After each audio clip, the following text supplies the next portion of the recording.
sebagai sisa haid. Karena yang mendahuluinya adalah darah haid. Tapi kalau misalnya keruh-keruh tadi, kuning-kuningan itu tadi, coklat-coklat keluarnya di luar waktu haid, itu bukan haid.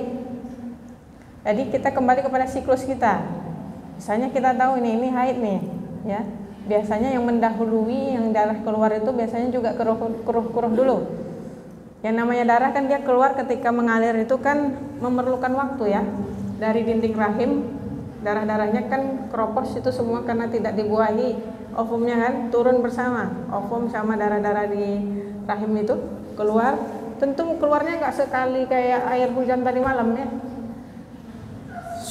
Keluar semua itu. Siapa yang ngerasain hujan batu? Kalau saya nggak tahu saya hujan batu, pokoknya deras gitu. Baru tahu ketika ngelihat internet, orang-orang pada update dan ngumpulin batu-batu es gitu. Ya dibuat sirup lumayan ya, buka puasa langsung. Tapi mati lampu ya kemarin ya. Mati lampu 2 menit sebelum azan maghrib baru hidup ya, alhamdulillah. Nah, jika dia turun, kan dia pelan-pelan turunnya tuh, merembes, ya mengalirnya pelan-pelan. Nah, otomatis seperti kita megang darah di awalnya itu pasti biasanya kuning-kuningan ataupun nanti jadi coklat, dia keruh ya, coklat, barulah dia jadi agak merah sedikit atau hitam dulu, baru kalau disentuh dia jadi kalau dipenyet kan gitu ya, gumpalan darah tuh biasanya baru dia pecah jadi merah. Nah, gitu. Itu awal haid. Kalau mau penghabisan haid seperti itu juga biasanya, ya. Boleh jadi nggak nampak yang coklat-coklat itu merah terus hilang bisa.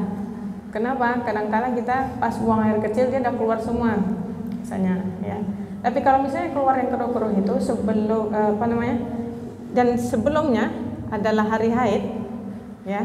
Memang nih haid hari 1, 2, 3, 4, 5, kemudian hari ke-6 tuh keluarnya coklat-coklat, itu masih haid. Tapi keluar jika keluar di luar siklus haid, tidaklah haid, bukanlah haid. Ya, terus puasa, terus sholat, gitu ya. Nah, ada orang yang belum selesai itu masalah haidnya, kemudian dia mandi cepat-cepat, dia menolak takdir ilahiyah. Bahwasanya darah itu sebenarnya masih ada. Kalau Aisyah radhiyallahu anha itu kan mengecek apakah sudah suci atau belum, kan pakai kapas, masukkan ke faraj, ke kelamin kita, ditarik keluar, kalau putih barulah dia suci, kan gitu. Nah, dimandikannya dirinya, tahu dia biasanya haid 7 hari, tetap aja ya hari ke-6 mandi langsung.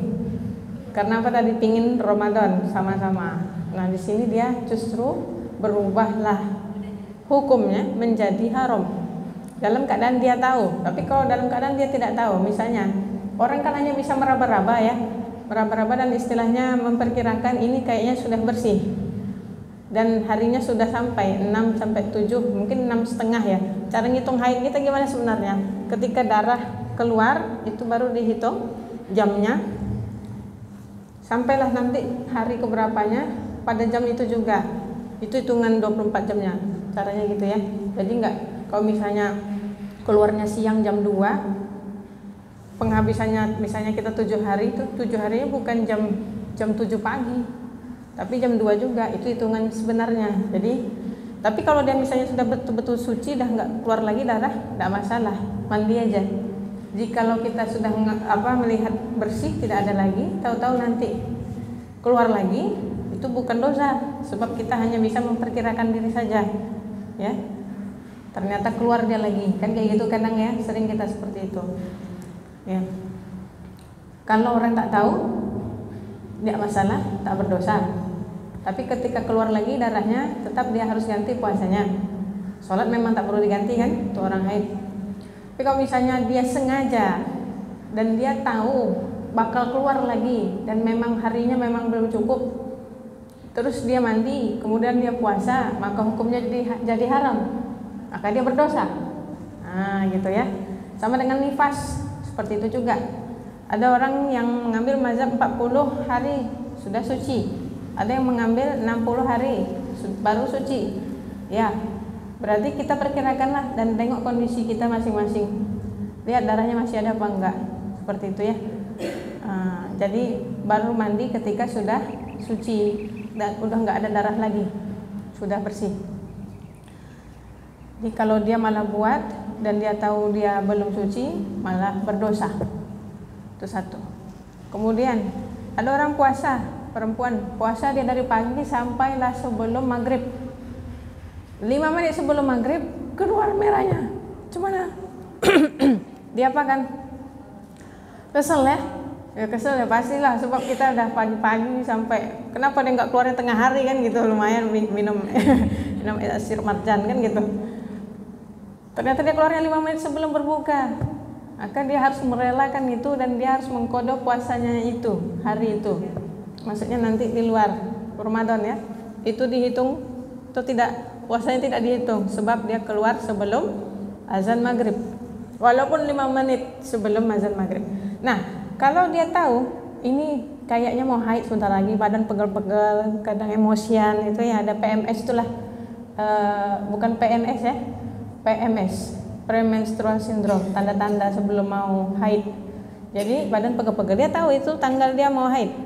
Terus dipakainya celana dalam warna gelap mulai dari pagi. Badan udah capek nih, nanti kalau udah keluar dia, aduh, udahlah keluar dia 5 menit sebelum maghrib, kan kayak gitu ya. Keluar dia, ada yang merembes.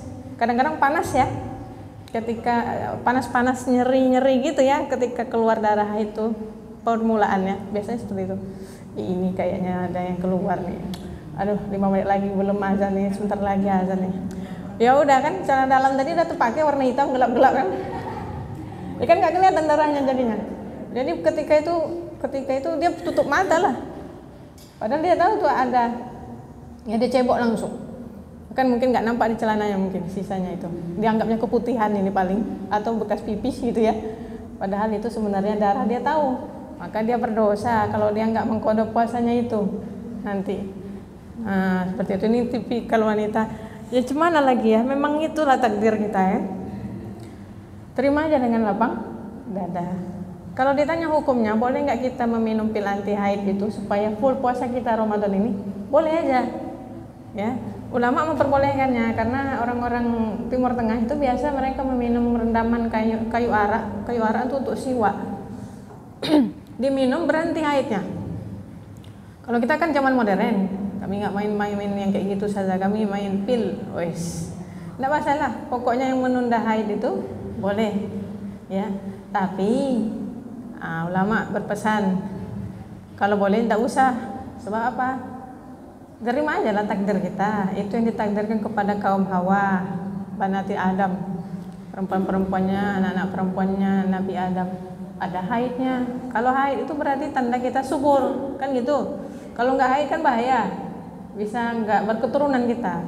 Haid itu kan bukti bahwasanya ovum itu tidak dibuahi, kan gitu. Berarti ovumnya ada, berarti orangnya subur. Dan menentukan waktu subur memang setelah haid itu, haid pertama, kemudian 12 atau 11-an hari setelah itu baru kita tahu itu adalah waktu subur kita. Ini untuk orang yang siklusnya teratur ya, yang normal. Nah, ya udah terima aja, nggak usah kita sibuk-sibuk mau pakai pil anti haid. Tapi kalaupun mau juga, misalnya dia tipikal orang yang susah kali mengkodok puasanya itu sampai akhirnya Ramadan tahun depan dan nyampe dia belum selesai juga. Ini kan ada orang seperti ini nih, orang yang lalai ini, atau memang ada uzurnya dan sebagainya. Ya, terserah. Pokoknya dia pingin juga mau minum pil anti haid tadi biar aman, nggak kelewat kodonya, maka dia minum, nggak ada masalah. Tapi nanti ada efeknya, boleh tanya sama dokter kandungan ya. Boleh jadi mungkin siklusnya agak terganggu, kembali lagi itu kan karena ditahan darahnya kan. Kemudian nanti ketika keluar dia udah jadwal kita berantakan, mungkin 1, 2, 3 bulan masih berantakan, kayak kita konsumsi KB mungkin. Ya saya belum pernah konsumsi KB, mungkin yang ibu-ibu pernah tahu gimana KB memberantakan siklus haid kita. Ya, kemudian juga boleh jadi kalau entah apa yang dikonsumsinya untuk menunda haidnya, jangan-jangan malah susah hamilnya, ya. Tapi nggak menakut-nakuti ya. Pokoknya lakukan yang Anda yakini lah, mau kayak mana. Kalau misalnya kita tipikal orang yang lalai dalam mengkodok puasa kita, boleh-boleh aja konsumsi pil anti haid tadi, biar puasanya bareng-bareng, ya. ketika Ramadan. Baik, apalagi tentang masalah haid. Haid, kalau misalnya dia berhenti darah haid ini atau darah nifas ini, suci dia sebelum azan subuh, tapi belum sempat mandi, ya, terus puasa. Jangan tidak puasa, puasanya diteruskan, tetapi mandi sebelum sholat subuh. Dengan catatan darah haid dan nifasnya harus berhenti sebelum azan subuh. Ini disamakan dengan hukum orang yang berjunub. Junubnya dah selesai, junubnya itu istilahnya sama suaminya dah selesai sebelum subuh, tapi belum sempat mandi. Maka dia tetap puasa, tetapi dia mandi sebelum mendirikan sholat subuhnya. Nah, sama seperti ini. Tapi kalau misalnya darahnya keluarnya berhentinya setelah azan subuh, itu dianggap dia masih istilahnya kalau bersihnya darahnya itu setelah azan subuh, maka dia tidak berpuasa pada hari itu. Jadi batasannya azan subuh tadi bersih keluar walaupun belum mandinya, gitu ya. Nah, untuk yang junub tadi jelas lah, kadang-kala kita bersama di malam hari dengan suami, mandi malam takut sakit, ya, atau ngantuk habis melakukannya, belum sempat mandi. Kemudian bangun, tapi waktunya mepet mau azan subuh, kita pilih sahur atau mandi, kan kayak gitu. Pilih sahur, mandinya nanti, karena permainannya udah selesai sebelumnya malam hari tadi. Kita makan, karena makannya itu perlu untuk mempertahankan diri kita nanti untuk puasa. Jadi yang didahulukan kalau waktunya mepet, sahur dulu, mandinya nanti ketika sebelum mendirikan sholat subuh. Nah, begitu ya. Taib.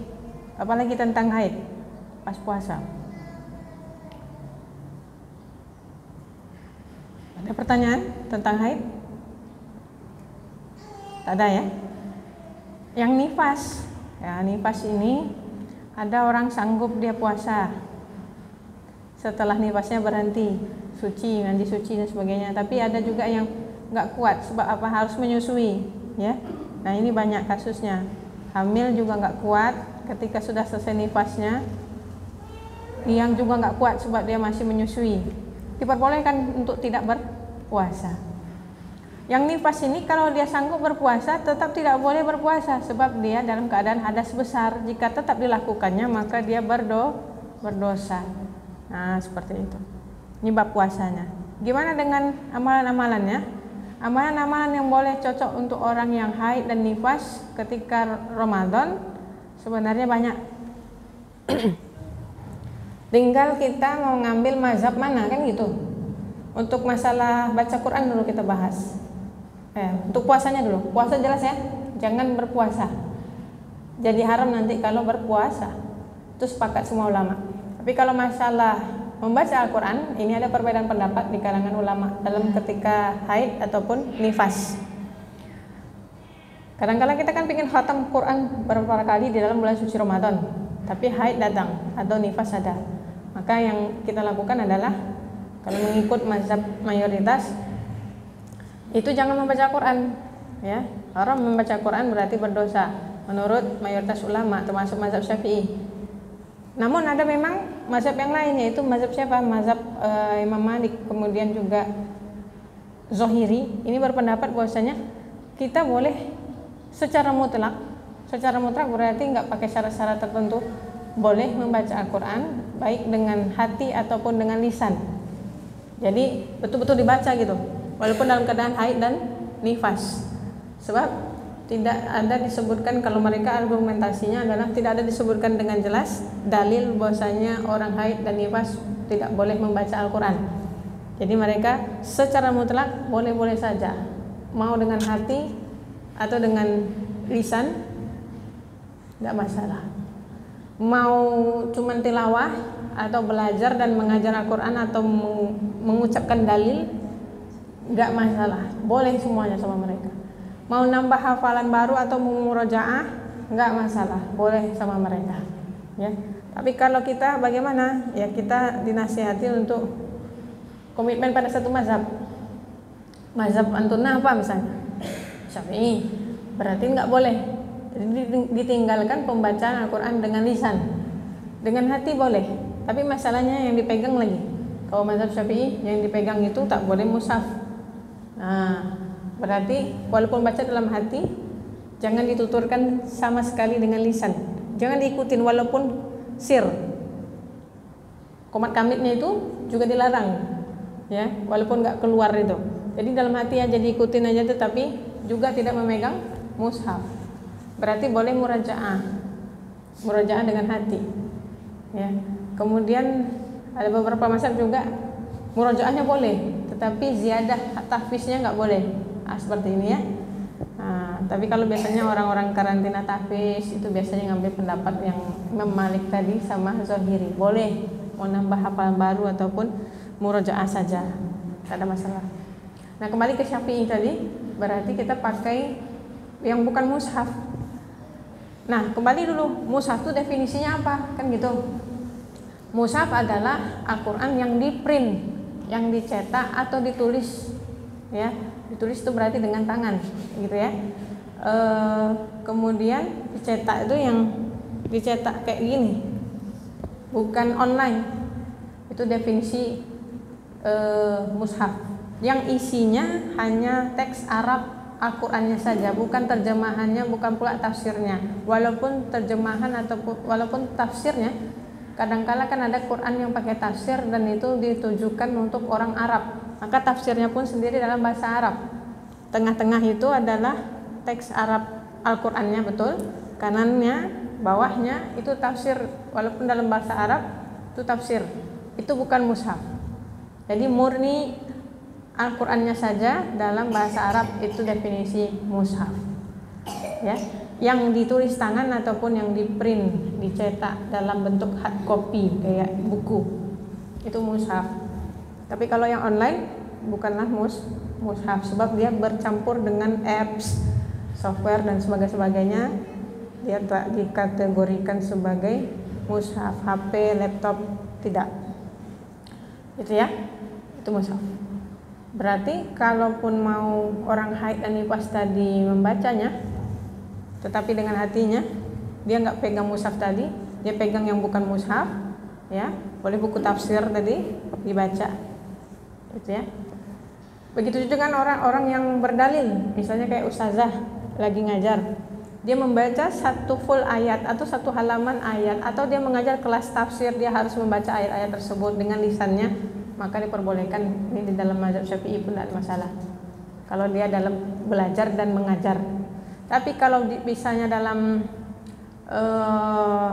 berniat dalam konteks tilawah untuk mendapatkan pahala, maka itu tak boleh untuk orang yang haid dan nifas dalam mazhab Syafi'i. Begitu. Oke? Alternatifnya gimana? Kalau nggak baca Quran berarti dengerin orang baca Quran, masih berpahala. Ya. Atau misalnya kita ganti, nggak dengerin Al-Quran, nggak dengerin orang baca Quran, sebab haid dan nifas tadi tidak membacanya, ya? Maka kita ganti, boleh membaca terjemahannya.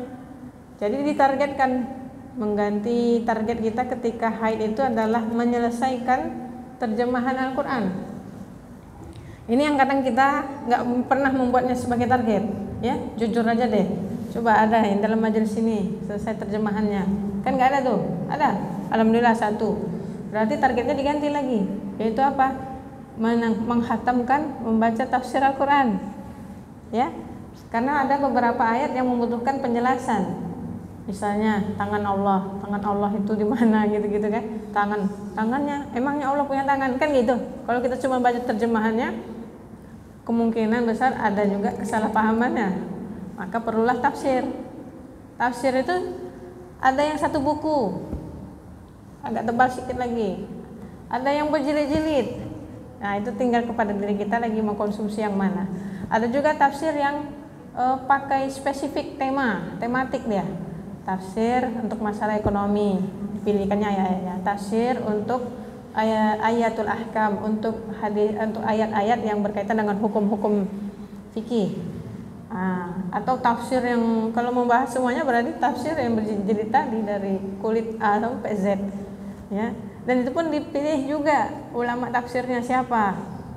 Ada ulama tafsir orang Syiah, berarti tafsirannya yang ikut orang Syiah.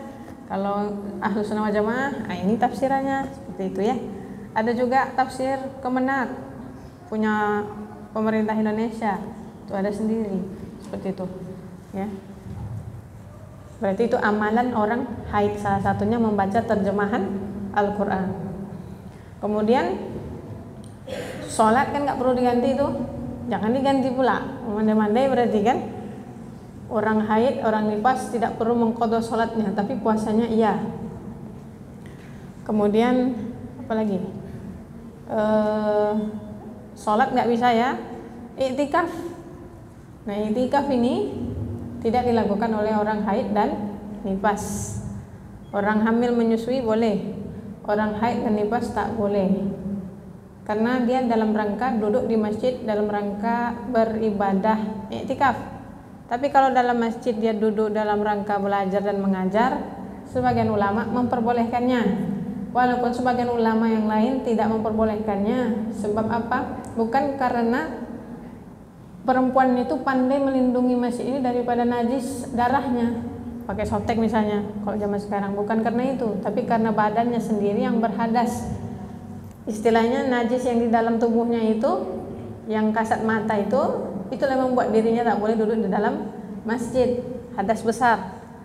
Bukan masalah dia pandai menjaga masjid dari kececeran darahnya ke karpet dan sebagainya, bukan. Itu menurut mayoritas ulama. Maka tak boleh dia, walaupun dia dalam rangka belajar dan mengajar, tetap tak diperbolehkan dalam mayoritas ulama. Nah, ini boleh-boleh saja kita mengambil yang mana pendapat ini.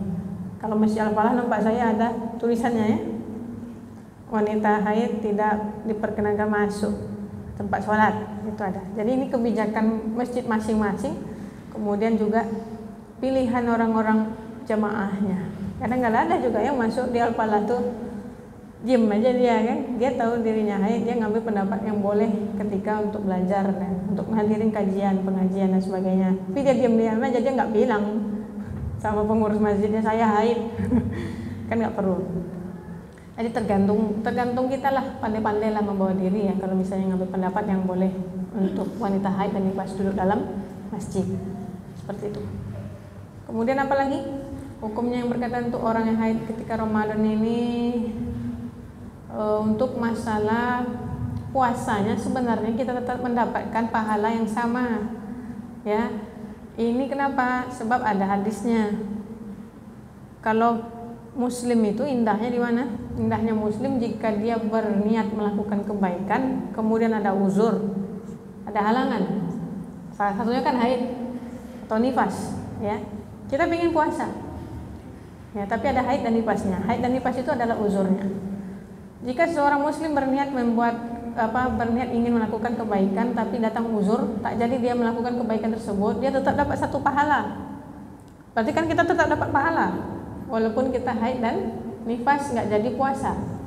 Kemudian sambungan hadisnya, jika muslim itu berniat keburukan, kemudian ada uzur menghalangi dia melakukan keburukan tersebut, maka dia tak dicatat mendapat dosa. Itu indahnya muslim ya. Maka kalau misalnya dia mau nyolong kotak infak, nggak jadi, nampak ada orang gitu kan, tak dicatat dia sebagai dosa sebab belum terjadi. Tapi indahnya itu tadi, kalau kita dah berniat kebaikan tak terjadi, itu tak dapat satu pahala. Maka haid dan nifas ini janganlah sedih, sebab kita pun tetap dapat pahala. Apalagi kalau misalnya kita adalah orang yang sering berpuasa sunnah, Allah tahu kalau kita nggak dikasih haid dan nifas pasti mau puasa. Nah, jadi apa tuh bahasa kolbunya?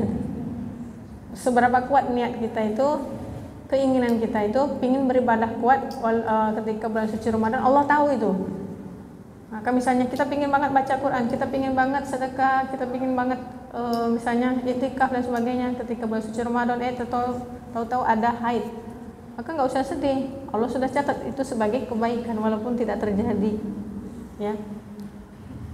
Nah kemudian masalah wanita ini kalau tarawih, terutama yang punya anak-anak, Gimana nasibnya? Mana yang lebih baik? Bawa sholat tarawih itu, bawa anak, atau tinggalin anak, atau dua-duanya tinggal di rumah, nggak usah tarawih di masjid. Kan gitu dilemanya kan. Kita pingin menyemarakkan masjid itu, kita pingin ada yang berbeda gitu. Masa tiap hari selain bulan Ramadan kita nggak ke masjid, ini Ramadan datang kita nggak ke masjid juga. Nah, sementara mana yang paling afdol? Kan gitu. Kalau ada hadisnya adalah sholatnya perempuan itu paling baik adalah di rumahnya, kan gitu. Kemudian lebih afdol lagi di mana? Di dalam kamarnya. Ini hadis ada konteksnya.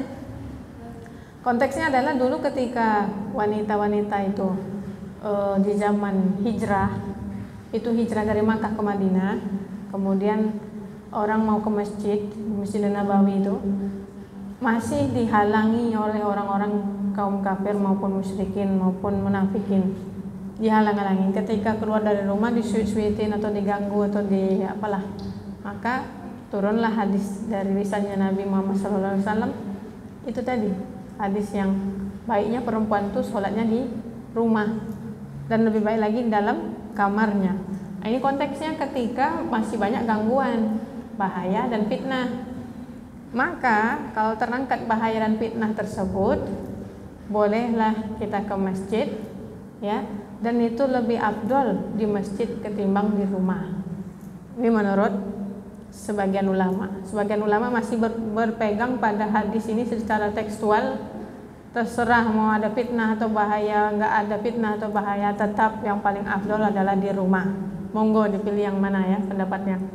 Tapi kembali kepada pendapat yang mengatakan jika tak ada bahaya dan fitnah tadi, dan dia tak ada tanggung jawab di rumah, misalnya anak ataupun menjaga rumahnya, maka lebih afdol dia ke masjid.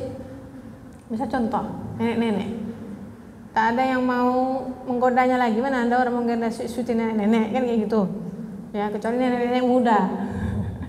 Ya, kalau dia aman dari fitnah dan dari bahaya, dia pun istilahnya rumahnya sama masjid tak terlalu jauh, tidak harus keluar subuh-subuh terus dibegal sama orang, kan gitu. Pokoknya aman dari bahaya dan fitnah, dan dia tak punya tanggung jawab lagi, yaitu anak ataupun suaminya yang meminta untuk jaga rumah. Dia paling afdal sholatnya di masjid. Ya, begitu ya. Kalau kita yang masih punya anak, ya baiknya gimana? Baiknya tetap di rumah. Ya, tapi kalaupun mau dibawa anak, boleh-boleh saja. Cuma ada cumanya. Kita perhatikan anak kita.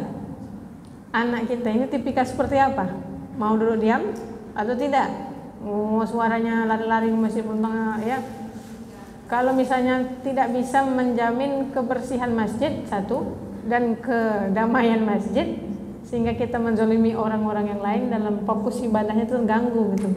Karena suara anak kita misalnya, jangan dibawa, maka lebih afdal di rumah.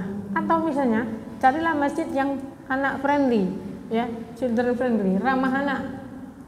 Kalau masalah itu, alhamdulillah mereka bilang oke aja bu anak, seribut apapun masjid itu nggak masalah bagi mereka, itu bahkan menjadi cobaan bagi mereka untuk fokus. Silakan bawa dengan syarat tadi itu ya, kebersihan masjid. Jangan sampai najis anak-anak kita, misalnya dari BAB atau buang air kecilnya itu pempesnya jebol dan sebagainya, itu tanggung jawab kita tuh. Ketika cebok juga tolong cari tong sampah, jangan dibiarkan pempes itu tergeletak di pojok kamar mandi. Terus kamar mandi kita, kalau masjid muslim ini bisa terdeteksi mana masjidnya dengan ciuman baunya.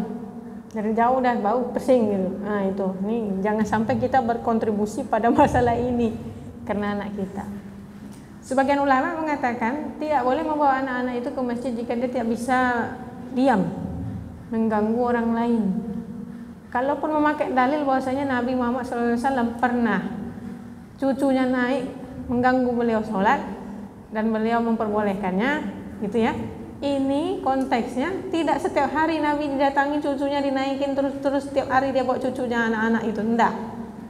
Ini pendapat ulama yang mengatakan paling afdal memang di rumah, anak-anak tak boleh dibawa kalau dia tidak bisa menjaga keamanan masjid, kehusukan orang-orang yang sholat.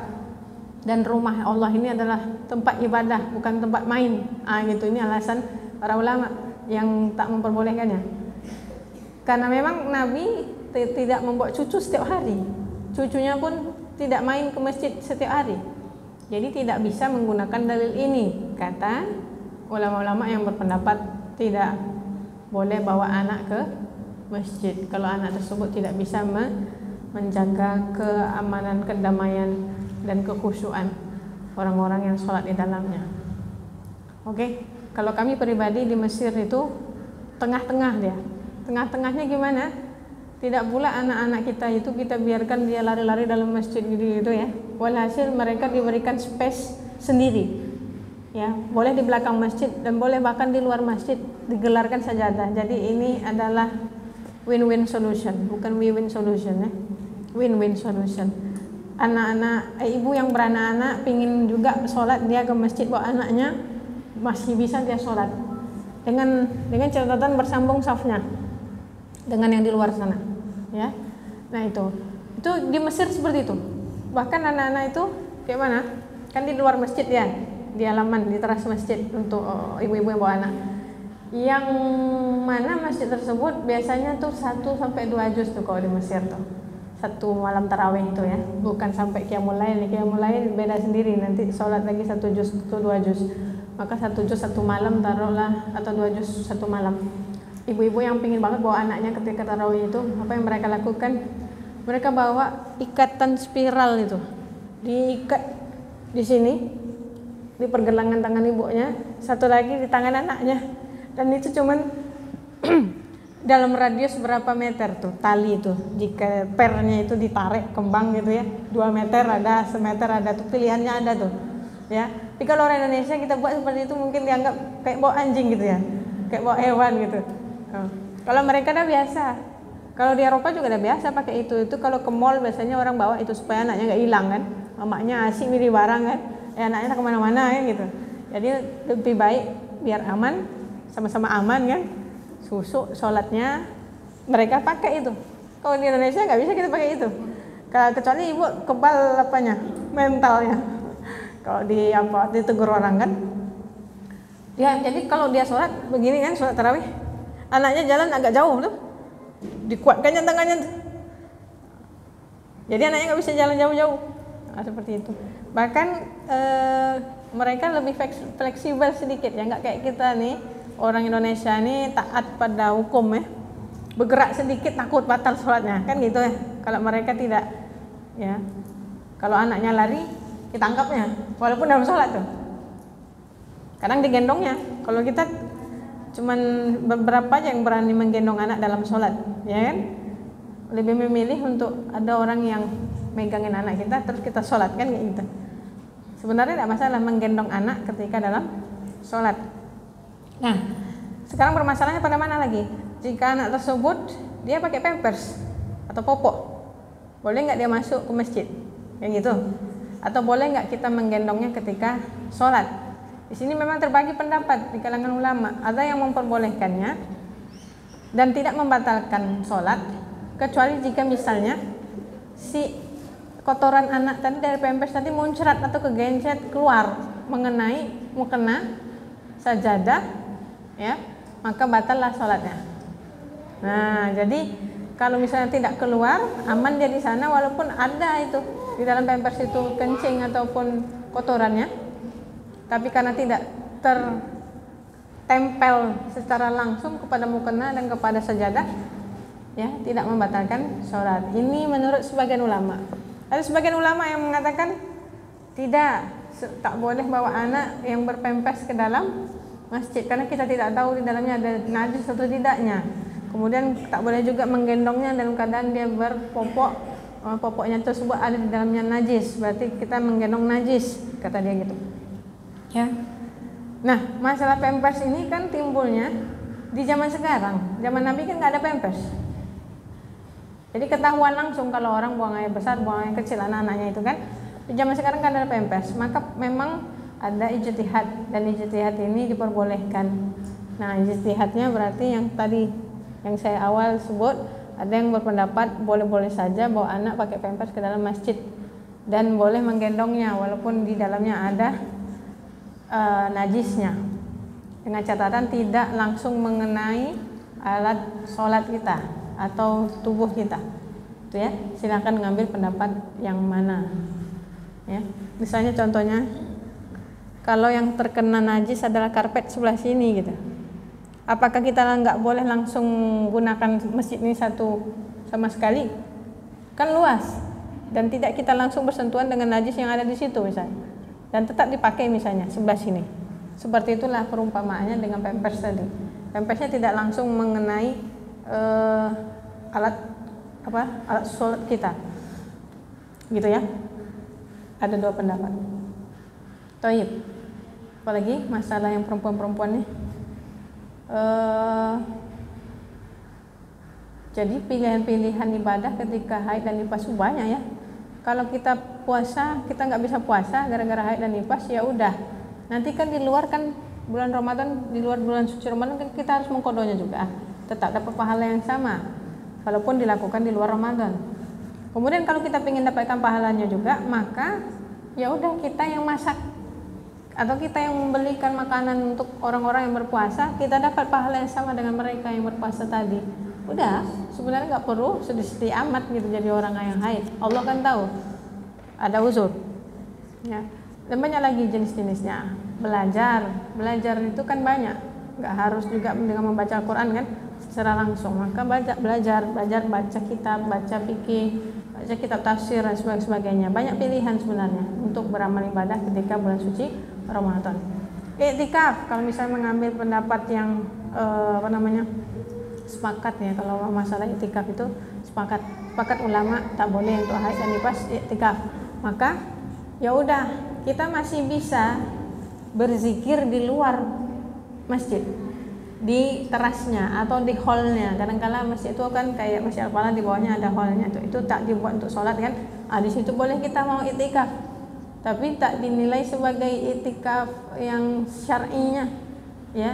Itu maksudnya kita ke sana tidak di dalam tempat masjidnya, tetapi kita berbuat amal ibadah di sana untuk menjaga diri kita tetap beramal ibadah ketika bulan suci Ramadan. Apalagi misalnya 10 hari terakhir kita haid dan nifas, maka kalaupun kita pingin terjaga malam kita dapat Lailatul Qadar, memang harus pergi ke masjid. Nah, untuk haid dan nifas tadi ya udah cari masjid yang ada teras-terasnya itu. Di situ ganti amalan baca Qur'annya dengan amalan-amalan yang lain. Yang penting malamnya terjaga. Ya, karena orang yang haid dan nifas ini tetap mendapatkan Lailatul Qadar. Tetap masih bisa.